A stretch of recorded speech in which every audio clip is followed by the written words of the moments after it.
की ही। तो मेरठ में सौरभ की बेरहमी से हत्या के आरोपी साहिल शुक्ला के घर पर जब न्यूज 18 की टीम पहुंची तो कमरे का नजारा बेहद हैरान और परेशान करने वाला था। आप अपने टीवी स्क्रीन पर जो तस्वीरें देख रहे हैं वो साहिल शुक्ला की मानसिक दशा को दिखाने के लिए काफी है। कमरे की हर दीवार पर कुछ ना कुछ अजीब था। कई भगवान शिव और गणेश जी की पेंटिंग बनाई हुई थी तो किसी दीवार पर शैतान की तस्वीर थी। शैतान की तस्वीर के साथ मानो तिलिस्मी भाषा में कुछ लिखा हुआ था। शैतान के सिर पर सितारे की आकृति में 4-6 सीधे शब्दों में लिखे थे, जबकि एक शब्द जो था यानी कि छठा शब्द जो था वो उल्टा लिखा हुआ था। इसमें कुछ आकृतियां ऐसी थी जिसका जिक्र ईसाई धर्म में शैतान के लिए किया जाता है।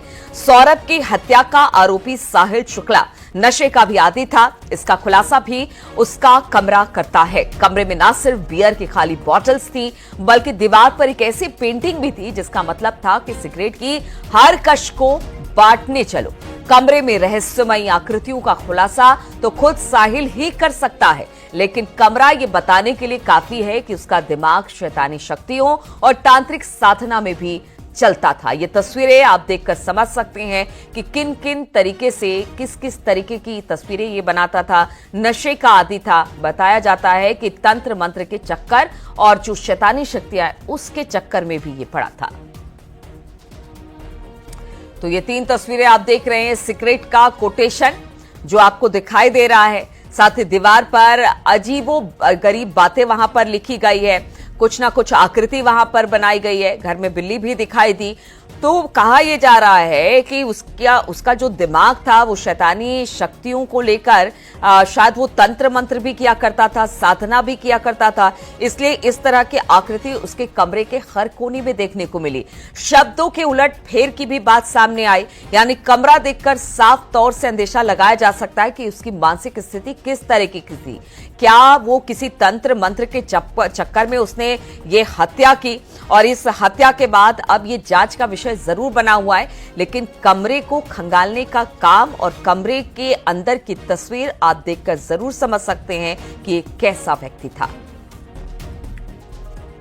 मिस्ट्री में कई ऐसे किस्से सामने आए हैं जिसमें पत्नी की बेवफाई से लेकर पत्नी के बॉयफ्रेंड के तांत्रिक होने तक की बात सामने आई है। ये साहिल शुक्ला का घर है। अभी फिलहाल यहाँ पर ताला लगा हुआ है क्योंकि साहिल शुक्ला जेल में है और उसके घर में ऐसा कोई नहीं था जो यहाँ पर रहे। एक बूढ़ी दादी थी, नानी थी, उसको भी यहाँ से हटा दिया गया है। लेकिन इसी घर के पीछे तंत्र मंत्र का खेल होता था। साहिल शुक्ला के कमरे में कई ऐसी फोटोज बरामद हुई है जो तंत्र मंत्र की तरफ इशारा करती हैं। वहीं कई ऐसे पोस्टर भी बरामद हुए हैं जो नॉर्मल आदमी नहीं लगाता। और इसके अलावा नमक, बिल्ली और कुछ ऐसी चीजें बरामद हुई है जिसका ताल्लुक तंत्र मंत्र से है।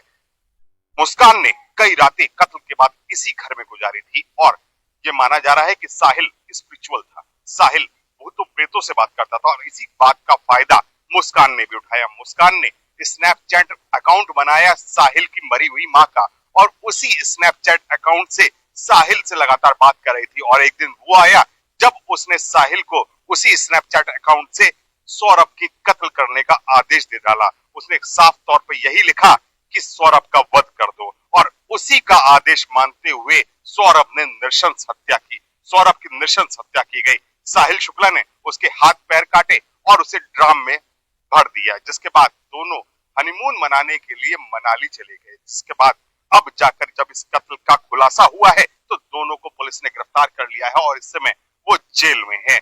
साहिल शुक्ला के घर पर ताला लगा हुआ है। इसी दीवार के पीछे जो तंत्र मंत्र का काला खेल चल रहा था उससे मोहल्ले वाले भी अनजान हैं और किसी को नहीं पता था कि इस तरह की हरकत करता था। लोग ये मानते हैं कि वो स्पिरिचुअल था, वो भूत प्रेतों से बातें करता था, लेकिन ये कोई नहीं जानता था कि इस कत्ल के पीछे इतनी गहरी साजिश भी